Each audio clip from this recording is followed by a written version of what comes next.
اخلاص اور نیک نیتی اور جماعت دو چیزیں اس کو برباد کرتی ہیں، ایک مال اور دوسرا جاہ۔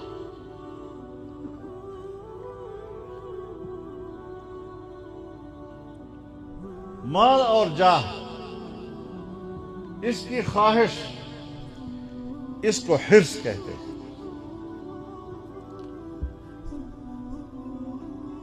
اور یہ حرص انسان کو اندھا کر دیتا ہے۔ لالچ انسان کو اندھا کر دیتا ہے۔ آپ حضرات علماء سے سنتے ہوں گے، حضرت سلیمان علیہ السلام کے زمانے میں ہدہد نے کہا کہ مجھے زمین کے نیچے بھی پتہ چلتا ہے کہ وہاں پر پانی ہے یا نہیں، اور میٹھا ہے یا کھارا ہے۔ تو کوے نے کہا غلط بات کرتا ہے، جس کو میں نے کئی دفعہ جال میں پھنسا ہوا دیکھا ہے۔ جال میں دانہ نہیں نظر آتا، زمین کے اندر پانی نظر آتا ہے اس کو۔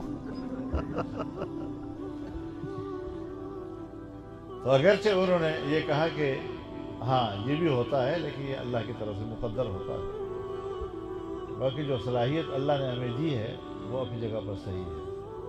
تو علماء کرام یہ فرماتے ہیں کہ جس وقت دانہ دیکھتا ہے اور دانہ کا لالچ اس کے دل میں آتی ہے تو پھر وہ اندھا ہو جاتا ہے، زمین کے جو کچھ نظر نہیں آتا اس کو۔ حرص اور لالچ اس کو تباہ کر دیتا ہے۔ تو جناب رسول اللہ صلی اللہ علیہ وسلم نے فرمایا، تعس عبد الدینار وعبد الدرہم وعبد الخمیصہ ان اعطی رضی وان لم يعط سخط، تعس وانتکس واذا شیک فلا ينتقش۔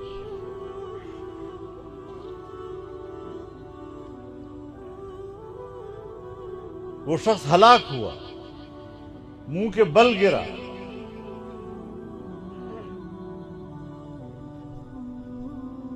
پاؤں میں ایسا کانٹا چبھا جو نہ نکلا۔ وہ کون ہے؟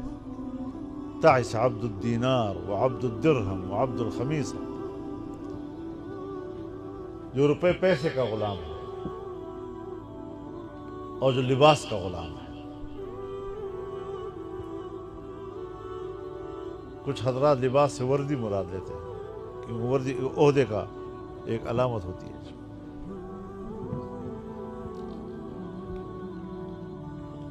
اور قرآن کریم نے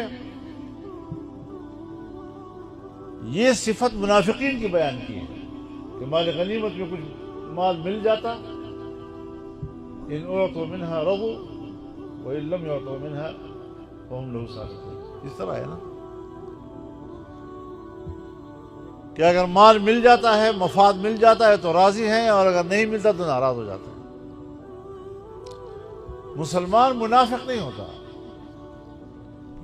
مسلمان کافر نہیں ہوتا، مسلمان یہودی یا نصرانی نہیں ہوتا، لیکن ان کی عادات اس میں آ جاتی ہیں، وہ خصلتیں ان کے اندر آ جاتی ہیں، منافقوں کی خصلتیں آ جاتی ہیں، یہود و نصارہ کی خصلتیں آ جاتی ہیں۔ جیسے کہ نبی علیہ الصلوۃ والسلام نے فرمایا، لَتَتَّبِعُنَّ سُنَنَ مَنْ قَبْلَكُمْ شِبْرًا بِشِبْرٍ وَذِرَاعًا بِذِرَاعٍ حتى لو دخلوا جحر ضب تبعتموهم قالوا یا رسول اللہ اليہود والنصارى قال فما۔ کہ ایک وقت آئے گا جب تم پچھلی قوموں کی عادات و اطوار کی اس طرح پیروی کرو گے کہ قدم قدم بالش ان کے پیچھے جاؤ گے، اور اگر وہ گوہ کی غار میں گھسنے لگے تو تم وہاں بھی ان کے پیچھے جاؤ۔ صحابہ کرام نے عرض کیا، یا رسول اللہ ہم یہود و نصارہ کے تابع ہوں گے؟ فرمایا اور کون ہو سکتا ہے؟ آج دنیا میں جو مناظر ہیں آپ دیکھ رہے ہیں۔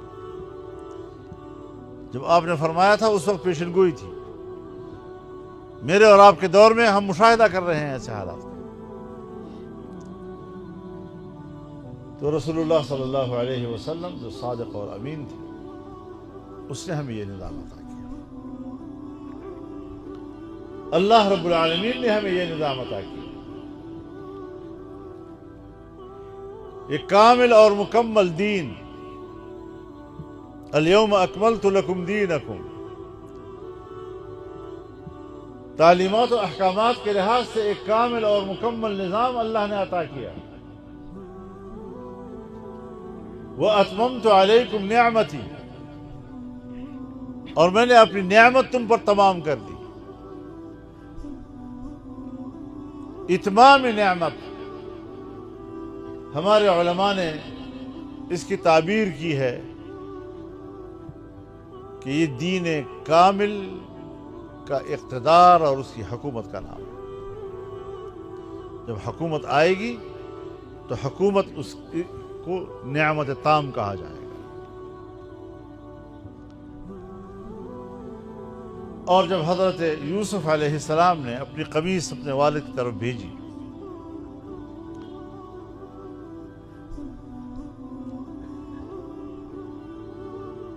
اور وہ قمیص لے کر حضرت یعقوب علیہ السلام کے پاس آئے اور وہ قمیص آپ نے چہرے پہ ڈالی اور آپ کی بصارت لوٹ آئی،